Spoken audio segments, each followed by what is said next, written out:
Welcome to another exciting video. Today I wanted to do something different, hope you will enjoy and learn something. Also, if you're new to the channel, ensure to subscribe to get latest content. From the title, let's get a quick breakdown to the movie Fight Club and why most young people need to watch it. Also, Fight Club isn't about fighting. Of course there are blows here and there, but if you focus closely and be more open-minded, it's an actual representation of day-to-day life.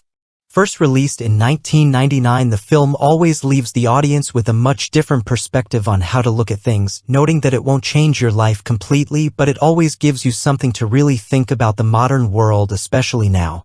The reason why the film would make more sense right now, it's the way society has been running for the past couple of decades. And more so recently, the gram life and the picture-perfect lifestyle that has us running in a cycle.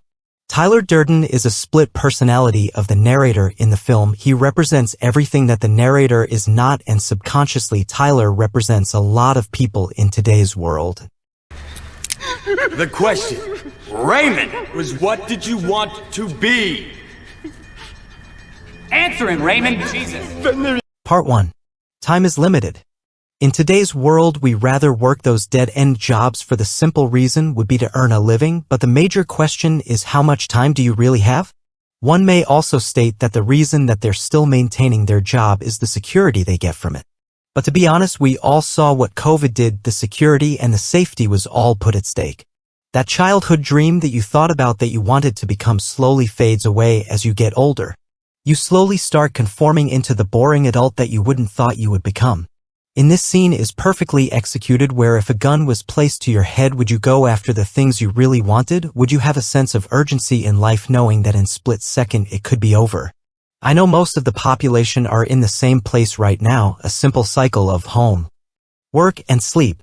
Also, before we continue, what was your dream job? And are you currently where you thought you wanted to be? Please comment down below. I don't need it, but who gives a shit? No one's watching. What do you care? Wait, this is crazy. You want me to hit you? That's right. What, like in... Part 2. Getting out of your comfort zone. Throughout the film, Tyler is an epitome of living free and taking more risk, which as humans are afraid to do so. Conditioning your brain to do something out of the norm is quite hard. Our brains would naturally protect us at all cost. We get into the habit of doing what's comfortable, and in life that could be a drag since you will never grow. Also, in their first meeting, Tyler forces the narrator to hit him. You can see it's uncomfortable for the narrator to do so since it's out of the norm. And as they end up having a full brawl, the narrator comes out of his shell and becomes more reckless and more outgoing. Also, he gives an assignment to the club members that they should initiate a fight with a stranger, and with that, everyone who was engaged by the members didn't want to take part in it, showing how most people would avoid physical conflict because it's too far out their comfort zone.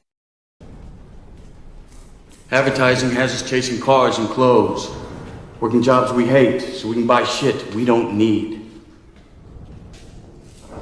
God damn it, an entire generation pumping gas, waiting tables, slaves with white collars. Part 3. Modern-day programming. Tyler Durden set forth to dissolve societal programming, attack consumerism, and upset the established social order. He aims to focus life on things that matters more than just the cars and the flashy lifestyle that everyone tends to be working hard towards. The rat race that has all of us working hard and buying things we don't really need. He wants a factory reset on all modern society. This is why he plots to destroy all credit cards, buildings, allowing everything to go back to zero. He believes this would bring back purpose into our lives, and that it would be for the greater good to allow our society to become more than just chasing cars and clothes, getting the latest car brand, but being hugely in debt for the same car.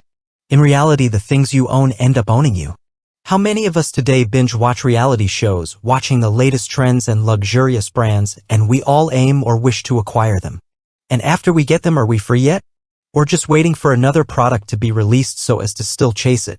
Tyler explains this, that in order to be free you must reject all modern-day programming that has all hooked us on spending. You're not your job. You're not how much money you have in the bank. Part 4. Your identity as a human. Who are you truly? Take away the titles, the careers, and the money. Who are we truly? Let's take time in learning ourselves fully rather than clinging on to what society hypes us to be. Gentlemen, welcome to Fight Club. And finally, part 5. Life is not a competition. Fight Club isn't about winning or losing. It is rather about fighting your inner self, your inner ego, your inner fears. In Fight Club, you aren't beating another person, you are just conquering your own fears in life. And you are getting closer to another human being in fraternity.